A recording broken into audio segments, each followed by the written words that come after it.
Sarah, আমি যতদূর ভেবেছি একা একা ভাবিনি, আমাকে ভাবাইছো তুমি। আমি তোমাকে ভালোবাসি স্যারা, আর আমি এটাও জানি তুমি আমাকে ভালোবাসো। শুনলাম কোন এক নেতার ছেলের সাথে তোমার বিয়ে হচ্ছে। স্যার, আমি চা খেতে গেলেও 500 বাইক আমার পিছনে থাকে। আমি ভিপি তুষার, আর যাকে ভালোবাসি তাকে উঠাই নিতে কত হাজার বাইক পিছনে থাকবে তুমি জানো স্যারা। বাট আমি এগুলো চাই না। একবার বলো ভালোবাসো, আমি এখান থেকে চলে যাবো। আই প্রমিস, তোর সামনে বলতে আসবো না।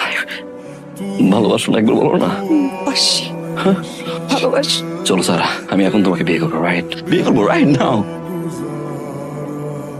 কোথায়? বিয়ে? কাকে? আমাকে। আমি তোমাকে কখনো ভালোবাসি না। দেখো তো কিনা। রূপনগর নিবাসী জনাব আশরাফ রহমানের বড় মেয়ে মোসাম্মদ তুলি রহমানের সাথে 10,01,000 টাকা দেনমোহর ধার্য করিয়া। বুঝলাম না আঙ্কেল, ছেলেটা এত মেয়ের মতো ট্রিট করলে হবে না আঙ্কেল, হবে? আসসালামু আলাইকুম। আইশাআল্লাহ, you look good man. Thank you uncle. ওরা মানুষ প্রেম টেম করতেই পারে, ধরে বিয়ে দিয়ে দিবেন। তুমি কে?